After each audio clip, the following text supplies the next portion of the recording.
Welcome to Watch Symposium. I'm Austin, and this is the second custom video for Wes. In the first video, link in the description, we looked at his 4-piece collection, and he wants to add a 5th piece, all right? He's got a great collection, but he wants to add something more as like a daily wear. Let's get into what he has to say. So what should I get next?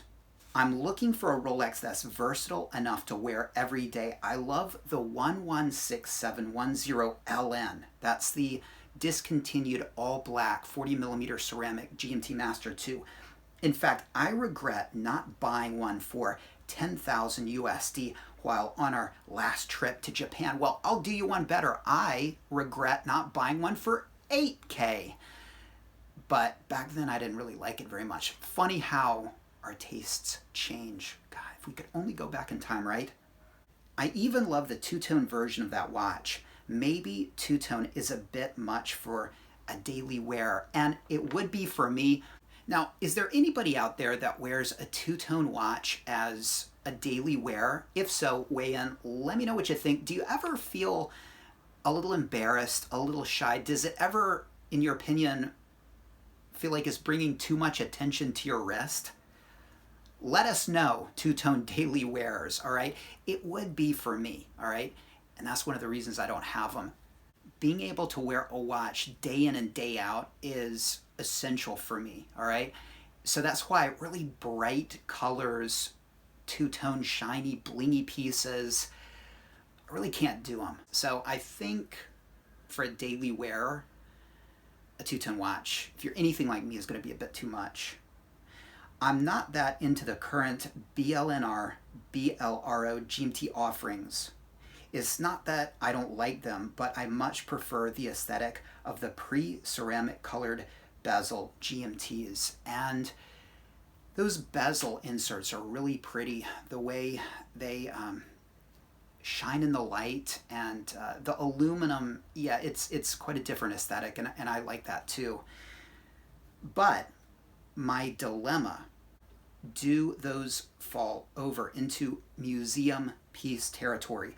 Would I stash it away to only occasionally pull it out to admire it, much like my current green sub?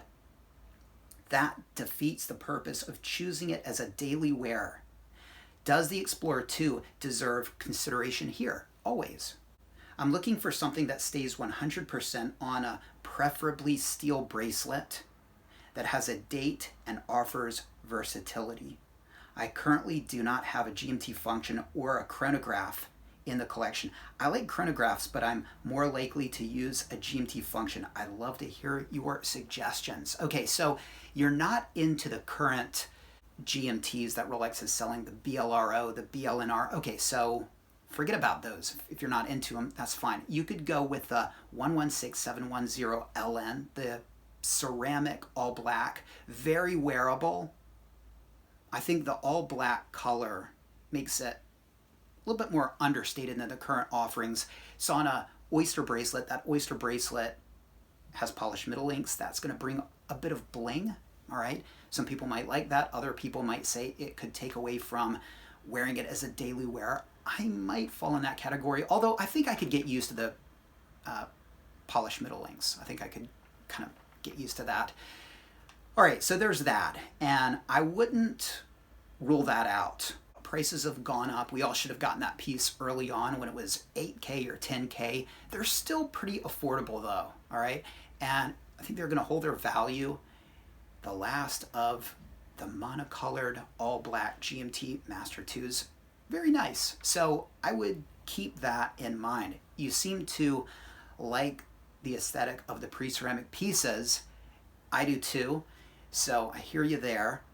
And you are worried that you're gonna get a piece and then it's gonna kind of turn into a museum piece. It's always a risk, and that's up to you if you want to do that. If you're gonna let yourself hoard the piece and let the piece own you, then that very well may happen. Now, it can be kind of fun. We have a really nice piece to keep it nice. Okay, so there is some pleasure there, but if you're buying it to wear, Well, you got to ask yourself what's going to happen if you pay a little bit more for a box and papers, completely brand new, unpolished 5-digit GMT.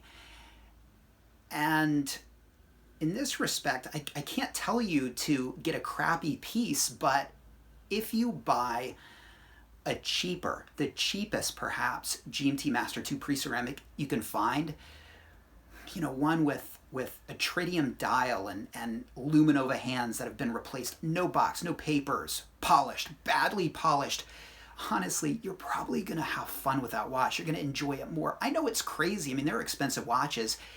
And if you're going to go that route, it just makes sense to add a little bit more and get one with box, papers, maybe unpolished. But when you do that, the wearability of the watch changes. It's all in your head, but it exists. And you might not have as much fun with the piece. And I went into this in a video, link in the description, when I talk about my Explorer 2 and about how it's been polished. It's had a third-party polish. And it's not a perfect piece, and it makes it so wearable and enjoyable. Check that video out. And if I got together $10,000, I'd hate to buy a piece that's compromised, but by the same token, I'm going to have more fun with it. It's crazy. But again, wouldn't you rather add some money to that and get an awesome piece? And the answer is, of course, yes. But very likely that you're not going to enjoy it as much because it's going to be so beautiful and perfect. And every time you take it out and put a scratch on it, that's money down the drain. And it's a shame that we think about watches like this, but that's part of Rolex ownership. The damn value. They just go up in value, damn it, and it can affect the wearability of the watch, and it's really an interesting dynamic. I mean, it's funny how, we can curse the way these things hold value. If they were just like regular watches and you bought one and the older it got and the more beat up it got, the cheaper it got, you just pick one up and you'd wear it, you'd have fun, and we wouldn't be having this conversation. But that's not where Rolex is. And it really is a double-edged sword because it's great to have that watch that holds its value and will go up in value, but it comes at a price, and that's the price of wearability. But again, it's all in your head. So, if you want to, you could always go with a cheaper, piece that's not perfect, and you can get it cheaper that way. And it'll make the piece a little bit more wearable. But I'll tell you right now, if you're going to go for one of those GMT Master 2s, you're probably going to want to put a little bit more money in to get a better piece. But if you get a better piece, again, it's going to make you want to keep it nice and pristine. Unless you just say, screw it, I'm not going to play that game. I'm just going to wear it. And I'll have it polished when it needs to be polished. And I'm going to use it. And that's why I'm buying it. So I would go for the good piece and just do your best to get over it. Now you talk about versatility. Should you be looking at the Explorer 2? For me, the Explorer 2, if you like the white dial, that's a reason to go for it.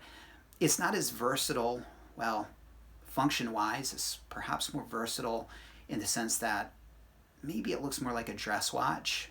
I guess you could pass it off more as a dress watch, but I don't really think it's much of a dress watch either. But anyway, you talk about versatility, and I think you really go Explorer 2 because of the value proposition. But all things being equal, I think there's more functionality and more versatility in that sense with the GMT. And there's a lot more versatility in terms of the looks you can achieve with it. So you can go with the Pepsi bezel, the Coke bezel insert, the all black for a real toned down look. You can get the Oyster bracelet, the Jubilee bracelet, a lot of looks you can achieve, 6 different looks. And that's really fun. And so as a daily wearer, that really could work. But you touch, rightly so, on an element of ownership of those 5-digit GMTs. And that's, are they going to be too nice for you to wear? And so it's interesting. You're thinking a lot like I do, obviously, Wes. I would say put it out of your head. that's the way I would go. I think that's a great option. And like you said, you don't have a GMT function watch. Pay a little bit more. You look like you got a little bit of money, okay? Pay a little bit more for that than the Explorer 2 because you're going to appreciate that rotating bezel. And again, it's going to bring some versatility in terms of function, all right? Unless you really like the white dial of the Explorer 2. But if you're going for the black dialed Explorer 2, in my opinion, you might as well go with the GMT Master 2, all things being equal. And they're not, because the GMT Master 2 is a lot more expensive, all right? So, Wes, I would go with a 5-digit pre-ceramic GMT Master 2 or the 116710 LN. And I would ask yourself which you like more as far as hoarding it and sticking it in the safe and not enjoying it. Look, that's up to you. If you want to use this as a daily wear, do so, all right? And again, you could get a rough around the edges piece and that's going to help you enjoy it more, but I would rather get a nice piece for a little bit more and then deal with my mental issues on my own, all right? So that's the way I would do it. And if you want to save a buck, the Explorer 2 is a good way to go, all right? Viewers, let Wes know what he should do. Wes, thank you for your custom video request. Thank you for watching. Be sure to like, subscribe, and take care.